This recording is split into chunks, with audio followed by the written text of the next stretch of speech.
आज ओटीपी में जिन 3 खबरों की बात करेंगे उसमें सबसे पहले नंबर पर है झारखंड आंदोलन में नई एंट्री।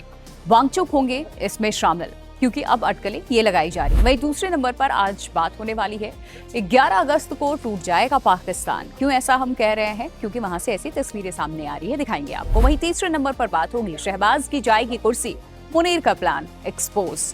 तो चलिए शुरू करते हैं।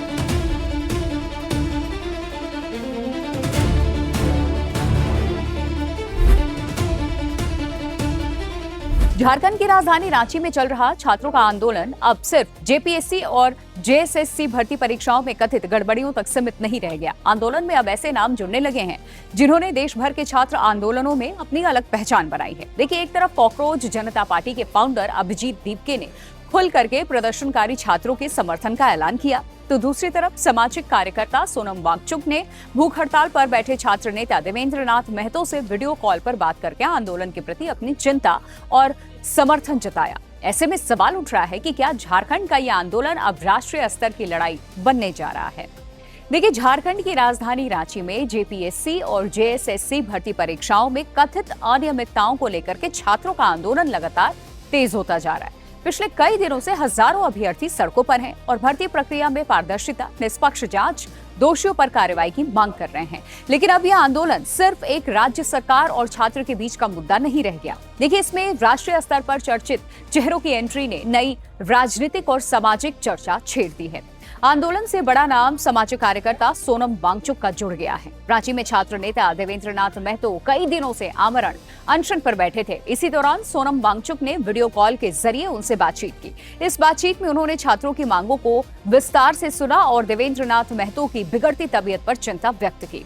उन्होंने स्वास्थ्य को प्राथमिकता देते हुए उनसे अनशन समाप्त करने की अपील की। देखिए, बताया यह भी गया कि वांगचुक से बातचीत के बाद देवेंद्र नाथ महतो ने अपना 4 दिनों से जारी अनशन समाप्त कर दिया है। और ये घटनाक्रम इसलिए भी महत्वपूर्ण माना जा रहा है क्योंकि वांगचुक पिछले कई वर्षों में कई जन आंदोलनों का चेहरा रहे हैं और युवाओं के बीच में उनका अच्छा क्रेज है। आंदोलन को सबसे बड़ा जो समर्थन है कॉकरोच जनता पार्टी यानी कि सीजेपी के संस्थापक अभिजीत दीपके की ओर से मिल रहा है। इस वक्त पिछले दिनों दीपके ने रांची में आंदोलन कर रहे छात्रों से बात की और सोशल मीडिया प्लेटफॉर्म एक्स पर उसका वीडियो साझा किया। उन्होंने लिखा कि झारखंड में जेपीएससी और जेएसएससी भर्ती परीक्षाओं में कथित गड़बड़ियों के खिलाफ आंदोलन कर रहे छात्रों से बात की है और सीजेपी झारखंड के सभी छात्रों के साथ खड़ी है और उनकी मांगों का समर्थन भी करती है। वीडियो में एक प्रदर्शनकारी छात्रा दीपके से कहती है कि दिल्ली के जंतर मंतर में जिस तरह सीजेपी ने आंदोलन किया और सरकार को झुकने पर मजबूर कर दिया, उसी तरह झारखंड के छात्रों को भी उनके समर्थन की जरूरत है। और इसके जवाब में अभिजीत दीपके ने स्पष्ट शब्दों में कहा कि झारखंड के सभी आंदोलनकारी छात्रों के साथ उनका पूरा समर्थन होगा। उन्होंने ये भी कहा कि अगर आंदोलन को मजबूत करने के लिए किसी भी प्रकार की सहायता की आवश्यकता होगी तो सीजेपी वो सहयोग देने को तैयार है। देखिए, रांची में यह आंदोलन अब 10 दिनों से अधिक समय से जारी है। छात्रों ने आरोप लगाया कि 14वीं जेपीएससी संयुक्त सिविल सेवा प्रारंभिक परीक्षा समेत कई भर्ती परीक्षाओं में गंभीर अनियमितताएं हुई। उनका ये कहना है कि जब तक पूरी भर्ती प्रक्रिया के निष्पक्ष जांच नहीं होगी और दोषियों पर कार्रवाई नहीं होगी, आंदोलन जारी रहेगा। आंदोलन को और मजबूत करने के लिए अब यहाँ सविता कुमारी, राहुल, उमा, हबीबा और रुपेश पाल भी भूख हड़ताल पर बैठ गए। भूख हड़ताल शुरू होने से पहले डॉक्टर्स की टीम ने सभी छात्रों का स्वास्थ्य परीक्षण किया। वहीं पहले से अनशन पर बैठे देवेंद्र नाथ महतो की भी मेडिकल जांच की गई, जिसमें उन्हें उस समय स्वस्थ बताया गया। इधर आंदोलन के बीच देखिए, जांच एजेंसियां भी लगातार कार्रवाई कर रही हैं। 14वीं जेपीएससी परीक्षा अनियमितता मामले की जांच कर रही सीआईडी ने 3 और आरोपियों को इसमें गिरफ्तार कर लिया। गिरफ्तार आरोपियों की पहचान उमेश कुमार, बुधेश्वर भगत और रमेश कुमार के रूप में हुई है। सीआईडी थाना कांड संख्या 16/26 के तहत हुई इस कार्रवाई में एजेंसी ने डिजिटल और दस्तावेजी साक्ष्य भी जब्त किए। इस कार्रवाई के बाद छात्रों का कहना है कि यदि जांच सही दिशा में आगे बढ़ती है तो पूरे मामले की सच्चाई सामने आ सकती है। हाल के दिनों में इस आंदोलन को कई छात्र संगठनों और विभिन्न राजनीतिक दलों का भी समर्थन मिला है। अब अभिजीत दीपके और सोनम वांगचुक जैसे चर्चित नामों के जुड़ने से आंदोलन की राष्ट्रीय पहचान और बढ़ती दिखाई दे रही है। हालांकि दोनों समर्थक का स्वरूप अलग अलग जरूर है। दीपके ने संगठनात्मक समर्थन का ऐलान कर दिया, जबकि वांगचुक ने वीडियो कॉल के माध्यम से यहाँ नैतिक समर्थन और स्वास्थ्य को लेकर के चिंता अपनी आज व्यक्त की। और सबसे बड़ा सवाल अब यही है कि क्या यह आंदोलन झारखंड की सीमाओं से निकल करके राष्ट्रीय छात्र आंदोलन का रूप ले सकता है? क्या अभिजीत दीपके भविष्य में रांची पहुंचेंगे और क्या सोनम वांगचुक भी धरना स्थल पर जाकर छात्रों के बीच बैठेंगे? इन सवालों के जवाब फिलहाल भविष्य के गर्भ में है। अभी तक उपलब्ध तथ्यों के आधार पर केवल इतना कहा जा सकता है कि दोनों ने अलग अलग तरीके से आंदोलन का समर्थन किया है, लेकिन उनके रांची जाकर आंदोलन में शामिल होने की कोई आधिकारिक फिलहाल पुष्टि नहीं है, ऐसी कोई जानकारी नहीं। यानी कि झारखंड का छात्र आंदोलन अब सिर्फ भर्ती परीक्षाओं की पारदर्शिता की मांग तक सीमित नहीं रहा, बल्कि ये राष्ट्रीय स्तर पर छात्र अधिकार, रोजगार और निष्पक्ष भर्ती व्यवस्था की बहस का हिस्सा बनता दिखाई दे रहा है।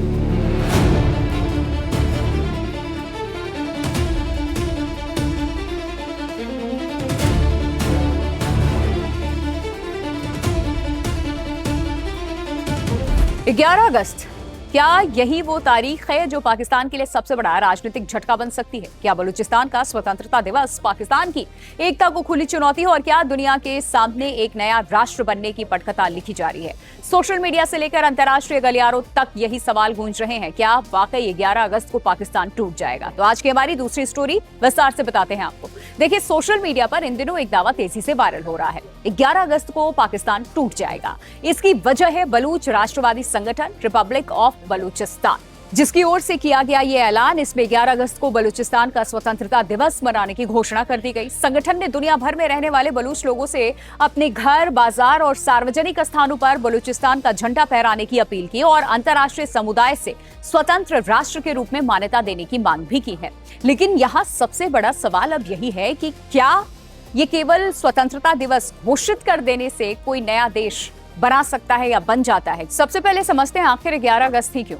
बलूच राष्ट्रवादी आंदोलन का दावा है कि 11 अगस्त 1947 को ब्रिटिश शासन समाप्त होने से पहले कलात रियासत ने खुद को स्वतंत्र राष्ट्र घोषित किया। उनका यह कहना है कि उस समय पाकिस्तान ने भी कलात की स्वतंत्र स्थिति को स्वीकार किया था और बाद में परिस्थितियां बदलने पर उसे पाकिस्तान में शामिल कर लिया गया और इसी ऐतिहासिक दावे के आधार पर हर साल 11 अगस्त को स्वतंत्रता दिवस मनाने की बात कही जा रही है। बलूच नेताओं का ये तर्क है कि ये केवल एक प्रतीकात्मक तारीख नहीं है, बल्कि उनकी ऐतिहासिक पहचान का हिस्सा है, इसीलिए इस तारीख को चुना जा रहा है।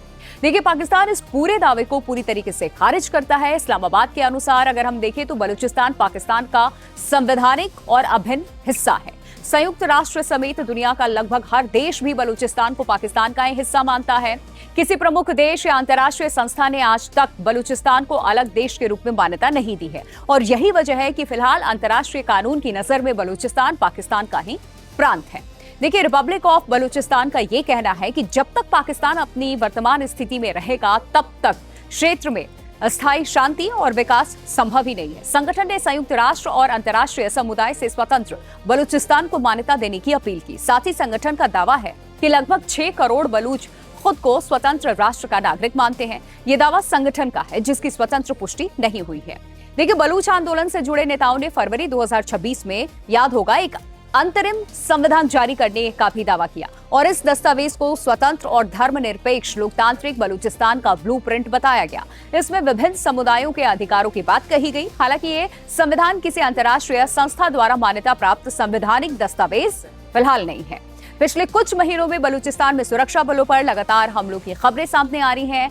देखिए, कई हाईवे पर सैन्य काफिलों पर हमले हुए, पुलिसकर्मियों की हत्या, रेलवे ट्रैक के पास विस्फोट, अपहरण और सुरक्षा बलों के खिलाफ अभियान जैसी घटनाओं ने पाकिस्तान की सुरक्षा एजेंसियों की चिंता बढ़ा दी है। बलूचिस्तान लिबरेशन फ्रंट यानी कि BLF ने जुलाई में 48 अभियानों और बड़ी संख्या में पाकिस्तानी सैनिकों को निशाना बनाने का दावा किया। हालांकि इन दावों की स्वतंत्र पुष्टि नहीं हो सकी, यानी जमीनी स्तर पर सुरक्षा चुनौती जरूर बढ़ी है। जो निश्चित रूप से होने जा रहा है वो ये है कि बलूच राष्ट्रवादी संगठन 11 अगस्त को स्वतंत्रता दिवस मनाने की घोषणा कर चुके हैं और इसे वैश्विक स्तर पर प्रचारित करना चाहते हैं। लेकिन किसी भी नए देश के अस्तित्व के लिए केवल घोषणा काफी नहीं होती। उसके लिए जो आवश्यकता होती है, सबसे पहली बात ये, प्रभावी क्षेत्रीय नियंत्रण होना चाहिए।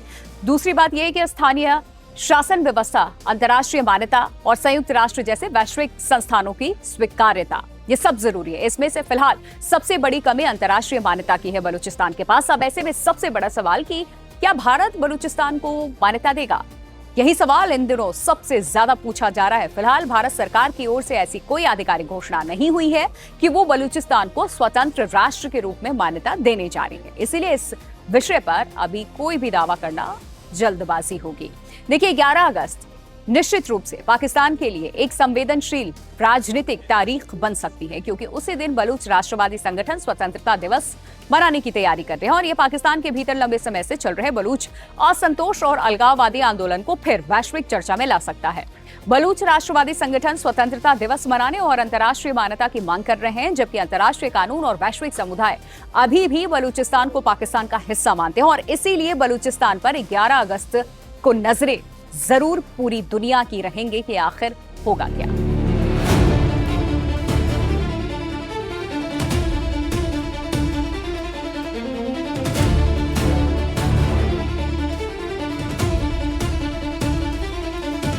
अब आते हैं आज की तीसरी स्टोरी पर। क्या पाकिस्तान में एक और तख्ता पलट की पटकथा लिखी जा चुकी है? क्या प्रधानमंत्री शहबाज शरीफ की कुर्सी अब सिर्फ औपचारिक रह गई है? और क्या सेना प्रमुख फील्ड मार्शल असिम मुनीर अपने सबसे भरोसेमंद चेहरे मोहसिन नकवी के जरिए सत्ता पर पूरी तरह कब्जा करने की तैयारी कर चुके हैं? पाकिस्तान में इन दिनों यही सवाल सबसे ज्यादा चर्चा में। गृह मंत्री मोहसिन नकवी के इतिहास के सबसे बड़े घोटाले वाले बयान ने सिर्फ राजनीतिक हलचल नहीं मचाई है, बल्कि इस बात के संकेत भी दे दिए कि इस्लामाबाद में पर्दे के पीछे कोई बड़ा खेल चल रहा है। अगर इन घटनाओं को जोड़ करके हम देखें तो फिर तस्वीर बेहद चौंकाने वाली यहाँ पर नजर आती है। देखिए, पाकिस्तान की राजनीति में एक पुरानी कहावत है, इस्लामाबाद में वही टिकता है जिसे रावलपिंडी मंजूर करे, यानी कि अंतिम फैसला संसद नहीं बल्कि सेना करती है। यही वजह है कि जब गृह मंत्री मोहसिन नकवी ने पूरे प्रशासनिक ढांचे को इतिहास का सबसे बड़ा घोटाला बता दिया तो इसे विपक्ष पर हमला नहीं बल्कि अपनी ही सरकार के खिलाफ चार्जशीट मान लिया गया। सबसे दिलचस्प बात यहाँ ये है कि नकवी ने किसी नेता, जज या अधिकारी का नाम नहीं लिया, लेकिन उन्होंने इतना जरूर कह दिया है कि कई जज और राजनेता इस कथित घोटाले का हिस्सा थे और इसके तुरंत बाद मंत्रालयों की जवाबदेही तय करने की प्रक्रिया शुरू हो गई और इस्लामाबाद में सुरक्षा बढ़ा दी गई। सवाल उठा कि अगर सब कुछ सामान्य है तो फिर राजधानी में कंटेनर लगाने की जरूरत क्यों पड़ी? असल कहानी यहीं से शुरू होती है। मोहसिन नकवी को पाकिस्तान की राजनीति में सिर्फ गृह मंत्री के रूप में नहीं देखा गया, वो पाकिस्तान क्रिकेट बोर्ड के चेयरमैन भी हैं और सेना प्रमुख असिम मुनीर के सबसे भरोसेमंद चेहरों में गिने जाते हैं। पाकिस्तान की सत्ता संरचना को समझने वाले विश्लेषकों का यह मानना है कि नकवी का हर बड़ा राजनीतिक बयान बिना सैन्य समर्थन के संभव नहीं होता। इसीलिए जब वो अपनी सरकार पर सवाल उठाते हैं तो संदेश साफ शहबाज शरीफ के लिए नहीं बल्कि पूरे सत्ता ढांचे के लिए होता है। यही वजह है कि अब पाकिस्तान में चर्चा तेज है कि क्या शहबाज शरीफ की सरकार सिर्फ नाम की रह गई है और असली सत्ता पूरी तरह सेना के हाथों में जा चुकी है। इस बीच एक और मुद्दे ने आग में घी डालने जैसा काम किया। देखिए, पाकिस्तान में प्रशासनिक सुधार के नाम पर देश को नई प्रशासनिक इकाइयों में बांटने की चर्चा शुरू हो गई। दावा किया जा रहा है कि अलग अलग प्रांतों के छोटे छोटे हिस्सों में उन्हें बांटकर कुल 12 प्रशासनिक इकाइयां बनाई जा रही हैं। समर्थकों का यह तर्क है कि इससे शासन बड़ा बेहतर होगा, लेकिन आलोचकों का यह कहना है कि राजनीतिक नियंत्रण मजबूत करने की रणनीति है बस। और सबसे ज्यादा विरोध सिंध से सामने आ रहा है। सिंधी राष्ट्रवादी संगठन ने इसे अपनी पहचान पर हमला बता दिया और गृह मंत्री मोहसिन नकवी के इस्तीफे की इसमें मांग करते हुए प्रदर्शन शुरू कर दिए। देखिए, सिंध में लंबे समय से सक्रिय राष्ट्रवादी समूह अब खुले तौर पर यहां सिंधु देश की मांग कर रहे हैं। ऐसी हवा उठ रही है। सुरक्षा विशेषज्ञों को आशंका है कि अगर राजनीतिक तनाव बढ़ता है तो भूमिगत उग्रवादी संगठन पाकिस्तान की सुरक्षा और सीपीईसी परियोजनाओं को निशाना बना सकते हैं। दूसरी ओर बलूचिस्तान पहले से ही पाकिस्तान के लिए सबसे बड़ी चुनौती बना हुआ है। वहां अलगाववादी गतिविधियां लगातार सुरक्षा एजेंसियों के लिए सिरदर्द बनी हुई हैं और ऐसे में अगर सिंध में भी व्यापक असंतोष बढ़ा तो फिर पाकिस्तान के लिए 2 बड़े मोर्चों पर दबाव बन सकता है। इस पूरे घटनाक्रम का एक अंतर्राष्ट्रीय पहलू भी है। अमेरिका और ईरान के बीच में बातचीत को लेकर राष्ट्रपति डोनाल्ड ट्रंप के हालिया बयान में पाकिस्तान का नाम प्रमुख मध्यस्थ देशों में नहीं आया। ट्रंप ने सऊदी अरब, संयुक्त अरब अमीरात और कतर का जिक्र किया, लेकिन पाकिस्तान का उल्लेख ही नहीं किया। इसमें इस्लामाबाद में ये सवाल उठने लग गए कि क्या पाकिस्तान की कूटनीतिक अहमियत घट रही है। हालांकि ये भी सच है कि जून 2026 की उच्च स्तरीय वार्ताओं में पाकिस्तान और कतर दोनों को मध्यस्थ पक्ष के रूप में देखा गया था और इसीलिए केवल एक बयान के आधार पर यह निष्कर्ष निकालना कि पाकिस्तान पूरी तरीके से बाहर हो गया है जल्दबाजी होगी शायद। लेकिन इतना जरूर है कि मौजूदा चरण में खाड़ी देशों की भूमिका अधिक प्रमुख दिखाई दे रही है और इस बीच पाकिस्तान के भीतर असिम मुनीर का प्रभाव लगातार बढ़ता नजर आ रहा है। विदेश नीति, सुरक्षा और आर्थिक फैसलों में उनकी भूमिका पहले से कहीं अधिक मजबूत मानी जा रही है और ऐसे में राजनीतिक हलकों में ये अटकलें भी लगाई जा रही हैं कि सेना भविष्य की सत्ता संरचना को अपने हिसाब से ढालने की तैयारी कर रही है। लेकिन पाकिस्तान का इतिहास ये भी बताता है कि वहां सत्ता का हर बड़ा प्रयोग नए संकट को जन्म देता है। अगर प्रशासनिक पुनर्गठन की कोशिशों को प्रांतों ने अपनी पहचान पर हमला माना तो फिर विरोध और तेज हो सकता है। बलूचिस्तान पहले ही अस्थिर और सिंध में भी असंतोष खुलकर सामने आने लगे। ऐसे में किसी भी बड़े राजनीतिक प्रयोग की कीमत पाकिस्तान को भारी पड़ सकती है। फिलहाल इतना जरूर कहा जा सकता है कि पाकिस्तान एक बेहद संवेदनशील दौर से इस वक्त गुजर रहा है। मोहसिन नकवी के बयान, सेना प्रमुख असीम मुनीर की बढ़ती ताकत, प्रशासनिक पुनर्गठन की चर्चाएं और अंतर्राष्ट्रीय स्तर पर बदलते समीकरण, ये सभी घटनाएं मिलकर नई राजनीतिक तस्वीर जरूर बना रही है। लेकिन ये कहना कि शहबाज शरीफ की कुर्सी जाना तय है, ये असीम मुनीर निश्चित रूप से सत्ता पर पूरी तरीके से काबिज हो सकते हैं, कब्जा कर सकते हैं, तथ्यात्मक रूप से सिद्ध नहीं है।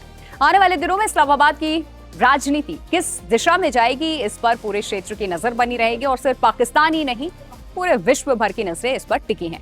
तो ओटीपी में आज इन 3 मुद्दों को लेकर हम आपके सामने आए, इस पर आपकी क्या राय है, कमेंट करके आप हमें बता सकते हैं।